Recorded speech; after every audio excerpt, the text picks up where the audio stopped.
Hello दोस्तों, आज हम बात करने आ रहे हैं एमपीएनएचएम रिक्रूटमेंट 2023 के बारे में, जिसमें हम बात करेंगे ओटी टेक्नीशियन की वैकेंसीज के बारे में जो निकाली गई है एमपीएनएचएम के द्वारा।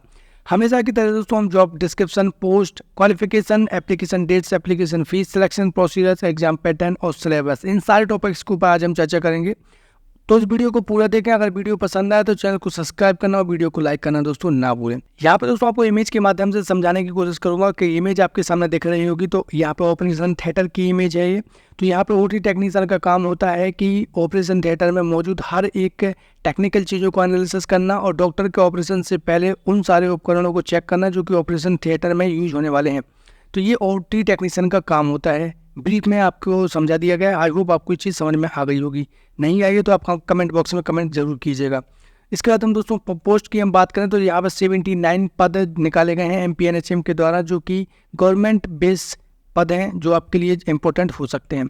इसके बाद हम बात करें क्वालिफिकेशन के बारे में तो 12th पास मांगी गई है और उसके साथ ओटी टेक्नीशियन का जो डिप्लोमा होता है, सर्टिफिकेशन कोर्स होता है, वो आपके पास होना चाहिए। और दोस्तों आपको रजिस्टर्ड होना चाहिए एमपी पैरामेडिकल काउंसलिंग में। आपको पता होना चाहिए दोस्तों कि जो भी ओटी टेक्नीशियन हुआ, लैब टेक्नीशियन हुआ, डीएमएलटी, बीएमएलटी, ये सारे कोर्स एमपी पैरामेडिकल के होते हैं। तो इसमें आपको रजिस्टर्ड होना जरूरी है। इसके बाद हम बात करें एज के बारे में कि एज क्या मांगी गई है। तो एज कुछ इस तरीके से मांगी गई है। जो एज मैंने यहाँ पर लिखी है दोस्तों, यहाँ पे जो कंसेशन आपको मिलता है या एज रिलैक्सेशन आपको मिलता है उसको जोड़ के मैंने लिखी है। तो यहाँ पे ओबीसी वालों के लिए 21 से लेकर 46 साल तक और जनरल वालों के लिए 21 से लेकर 43 साल तक और एसटी वालों को 21 से 48 साल तक की एज में आप इस फॉर्म को आवेदन कर सकते हैं। और एज जो मांगी गई है दोस्तों वो 1/1/2023 के अनुरूप मांगी गई है। तो इसको आप अच्छे से समझ लीजिएगा। एप्लीकेशन डेट्स की हम बात करें दोस्तों तो एप्लीकेशन फॉर्म भरना स्टार्ट हो चुके हैं 18 अगस्त 2023 से, जिसकी लास्ट डेट है 12 सितंबर 2023 और करेक्शन डेट 28 अगस्त से स्टार्ट हो जाएगी, जो कि 13 सितंबर तक चलाई जाएगी। एग्जाम डेट की बात करें दोस्तों तो अभी तक यहाँ पे एग्जाम डेट डिक्लेयर नहीं की गई है। तो आपको इसके लिए थोड़ा सा वेट करना होगा। आपको मैसेज के जरिए और ईमेल आईडी के जरिए एग्जाम डेट के बारे में सूचित कर दिया जाएगा। तो दोस्तों ये रहा आपके साथ नोटिफिकेशन है एमपी स्वास्थ्य मिशन के लिए। तो यहाँ पे जो वैकेंसीज निकाली गई है दोस्तों, इसके लिए 1 साल के लिए कॉन्ट्रैक्ट बेस्ड वैकेंसी है। ये चीज़ आपको पहले ही क्लियर कर देना चाहता हूँ। बात दोस्तों एक्सटेंड करने का काम रहेगा एमपीएनएचएम के ऊपर। वो चाहे तो आपकी वर्षी को आगामी वर्षों तक बढ़ाया जा सकता है। इसके साथ दोस्तों हम बात करें ओटी टेक्नीशियन में जो वैकेंसीज निकाली गई हैं तो यहाँ पे जनरल कैटेगरी वालों के लिए 15 वैकेंसीज रिजर्व हैं और अनुसूचित जाति यानी एसटी कैटेगरी के लिए दोस्तों यहाँ पे 7 वैकेंसीज हैं और महिलाओं के लिए 5 वैकेंसीज हैं। अनुसूचित जाति यानी एसटी के लिए यहाँ पे दोस्तों ओपन के लिए 8 हैं, महिलाओं के लिए 4 हैं। पिछड़ा वर्ग की बात करें तो 4 वैकेंसी है, 14 वैकेंसी है दोस्तों ओपन के लिए और महिलाओं के लिए 7 सीट रिजर्व हैं। और ईडब्ल्यूएस के लिए हम बात करें दोस्तों तो 5 सीट रिजर्व है और महिलाओं के लिए 3 सीट रिजर्व है। इसी प्रकार से हम फिजिकल हैंडीकैप के लिए बात करें तो 1-1-2-2-1 वैकेंसीज यहाँ पे निर्धारित की गई हैं। इसके साथ हम दोस्तों बात करें वेतन के लिए तो यहाँ पे ओटी टेक्नीशियन के लिए जो पेमेंट रखी गई है वो 15,000 रुपये प्रति माह के हिसाब से रखी गई है। ये जो वैकेंसीज है ये आपको याद रखना है कि ये कॉन्ट्रैक्ट बेस्ड वैकेंसी है जिसको बाद में एक्सटेंड किया जा सकता है। इसके साथ दोस्तों आपको एक और चीज़ याद रखनी है, अगर आपको एक फॉर्म भरना है तो आपको कुछ डॉक्यूमेंटेशन प्रोसीजर्स को भी पहले से कंप्लीट करके रखना है। और यहाँ पर डायरेक्ट बोला गया है कि जो भी डॉक्यूमेंट आप अपलोड करेंगे उसको दोस्तों आपको स्व प्रमाणित करना है। स्व प्रमाणित मतलब कि आपको पहले फोटो कॉपी करवानी है और नीचे साइन करने हैं और साइन करने के बाद वो डॉक्यूमेंट यहाँ पे आपको अपलोड करना है, ना कि आप सीधे अपनी मार्कशीट को स्कैन करके आप अपलोड करेंगे। ये चीज़ आपको जरूर ध्यान रखना है क्योंकि एमपीएनएचएम में जो भी वैकेंसीज निकलती हैं उसमें इस बात का आपको विशेष तौर पर ध्यान रखना होता है। हम बात करें दोस्तों यहाँ पर डॉक्यूमेंट के लिए तो 10वीं की मार्कशीट आपसे मांगी जाएगी, ये चीज़ आपको अपलोड करनी रहेगी। इसके बाद 12th की मार्कशीट आपको अपलोड करना रहेगा। इसके साथ दोस्तों बात करें ओटी टेक्नीशियन का जो डिग्री डिप्लोमा होता है उसको भी आपको अपलोड करना होगा। इसके साथ दोस्तों जो ओटी टेक्नीशियन का रजिस्ट्रेशन की हम बात कर रहे थे वो भी यहाँ पे आपको अपलोड करनी रहेगी। साथ दोस्तों एक और चीज़ यहाँ पे ध्यान रखने वाली है कि यहाँ पे अगर कोई भी जो डॉक्यूमेंट आप अपलोड कर रहे हैं उसके पीछे भी कुछ अगर लिखा हुआ है तो आपको आगे पीछे की जानकारी यहाँ पे अपलोड अवश्य करनी है, क्योंकि कई बार छोटी छोटी चीज़ों की वजह से हमारा फॉर्म रिजेक्ट हो जाता है, बाद में आपको दिक्कत हो सकती है। तो यहाँ पे सीधा बोला गया तो इस चीज़ का विशेष तौर पर ध्यान रखिएगा। इसके साथ दोस्तों यहाँ पे मूल निवासी प्रमाण पत्र आपको पता होना चाहिए कि मध्य प्रदेश में सीटें जो निकलती हैं या वैकेंसीज निकलती हैं उसमें मोस्टली वैकेंसीज निकलती हैं केवल मध्य प्रदेश वालों के लिए। तो यहाँ पे मध्य प्रदेश का मूल निवासी प्रमाण पत्र आपके पास होना जरूरी है। इसके साथ दोस्तों यहाँ पे समक्ष अधिकारी द्वारा जारी वैध जाति प्रमाण पत्र एसटी, एससी और जो जनरल ईडब्ल्यूएस को यहाँ पे आपको लगाना होगा।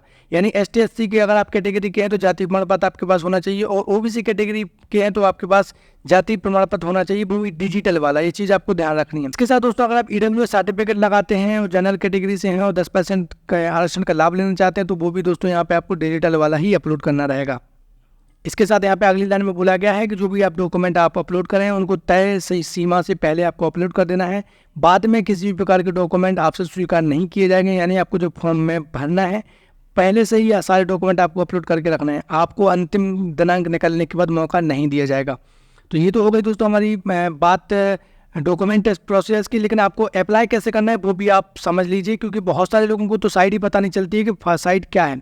तो जब भी आपको मध्य प्रदेश एनएचएम की वैकेंसीज निकलती हैं तो आपको क्या करना है, सबसे पहले आपको गूगल ओपन करना है। ओपन करने के बाद यहाँ पे लिखना है IFORMS, आई फॉर्म्स आप लिखेंगे और जस्ट आपको दोस्तों क्या करना है, एंटर कर देना है। एंटर करने के बाद यहाँ पे आई फॉर्म्स MP ऑनलाइन लिमिटेड की जो वैकेंसीज होंगी वो यहाँ पे आपके सामने शो हो जाएंगी। जस्ट आपको इस लिंक के ऊपर क्लिक करना है और जो भी वैकेंसीज मध्य प्रदेश एनएचएम के द्वारा या फिर किसी भी मध्य प्रदेश की जो कॉन्ट्रेक्चुअल बेस्ड वैकेंसीज निकलती हैं वो इसी पोर्टल के ऊपर निकलती हैं। तो आप इसको अगेन एंड अगेन सर्च करके भी देख सकते हैं। हो सकता है बीच में आपको कभी भी आपकी काम की इन्फॉर्मेशन या काम की वैकेंसीज यहाँ पे देखने को मिल जाए। उसके बाद दोस्तों यहाँ पे आपको रजिस्ट्रेशन के लिए बताया जाएगा। आई फॉर्म्स में सबसे पहले आपको यहाँ पर रजिस्ट्रेशन करना पड़ेगा और ID पासवर्ड यहाँ से जनरेट करना होगा। उसके बाद आप जाएंगे कहाँ पे, उसके बाद आप वापस आपको आई फॉर्म्स वाले ऑप्शन पे जाना है। आई फॉर्म्स वाले ऑप्शन में आने के बाद आपको जस्ट इसके ऊपर क्लिक करना है और जहाँ पे वैकेंसीज निकाली गई हैं यहाँ पे आप अप्लाई कर देंगे। अप्लाई करने के साथ ही आपके लिए फॉर्म के लिंक ओपन होकर आ जाएगी, आप सीधा फॉर्म भर पाएंगे। तो ये थी जानकारी दोस्तों फॉर्म भरने को लेकर कि आपको फॉर्म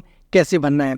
तो ये चीज़ आपको दोस्तों समझ में आ गई होगी, मैं आशा करता हूँ। इसके साथ हम दोस्तों बात करें चयन प्रक्रिया यानी सिलेक्शन प्रोसीजर्स के बारे में, तो ये पहले बता दिया गया है कि यहाँ पे MCQ बेस्ड क्वेश्चंस आपसे पूछे जाएंगे। उसके बाद हम दोस्तों सिलेक्शन प्रोसीजर्स के बारे में बात करें तो यहाँ पे आपको एक टेस्ट देना होता है, ये पहले से आपको पता ही है। और यहाँ पे MCQ बेस्ड क्वेश्चन आपसे पूछे जाते हैं और जो भी ये क्वेश्चन हैं ये MP ऑनलाइन के द्वारा CBT एग्जाम्स होते हैं वो आयोजित की जाती है। और परीक्षा दोस्तों पूरे मध्य प्रदेश में नहीं होती है, इसके लिए केवल भोपाल, इंदौर, जबलपुर, सतना, उज्जैन, सागर, ग्वालियर में यहाँ पे सेंटर्स बनाए गए हैं। पूरे मध्य प्रदेश में आप कहीं से भी निवासी हैं तो आप यहाँ के लिए आवेदन कर सकते हैं। ऐसा नहीं है कि आप अगर इन शहरों के अलावा किसी दूसरे शहर में रहते हैं तो आप जॉब के लिए आवेदन नहीं कर सकते हैं। आप मध्य प्रदेश में कहीं भी रहते हो आप सीधा इस जॉब के लिए आवेदन कर सकते हैं। तो ये चीज़ दोस्तों आपको पता होना चाहिए। यहाँ पे और भी जानकारी दी गई है जो काम की इन्फॉर्मेशन आपके लिए नहीं है। यहाँ पे डॉक्यूमेंट प्रोसेस के लिए आपको बताया जाता है कि अगर आपकी जो नौकरी लग जाती है तो आपको निर्धारित समय के अंदर डॉक्यूमेंट जो भी हैं वो प्रूफ प्रस्तुत करने होते हैं आपको डॉक्यूमेंट वेरिफिकेशन के दौरान। अगर उसमें से किसी भी प्रकार की दिक्कत परेशानी पाई जाती है तो आपको बिना नौकरी के सीधा बाहर कर दिया जाएगा। तो ये थी जानकारी दोस्तों MP NHM वैकेंसी 2023 के बारे में, जो कि OT टेक्नीशियन बेस्ड वैकेंसी है। यहाँ पे आपका सिलेबस भी दिया गया है, कुछ इन्फॉर्मेशन आपको दी गई है कि कैसे एग्जाम में क्या क्या पूछा जा सकता है। सारी इन्फॉर्मेशन यहाँ पे दी गई है। आप चाहे तो इसके नोटिफिकेशन को डाउनलोड करके आगे की इन्फॉर्मेशन प्राप्त कर सकते हैं। आई होप दोस्तों आपको जानकारी पसंद आई होगी। इसके अलावा अगर आपको कोई क्वेश्चन है जो भी आप हमसे पूछना चाहते हैं तो आप हमें कमेंट बॉक्स में कमेंट करके जानकारी ले सकते हैं। मिलते हैं अगली वीडियो में एक नई जानकारी के साथ। आप अपना बहुत ध्यान रखिए दोस्तों। जय हिंद।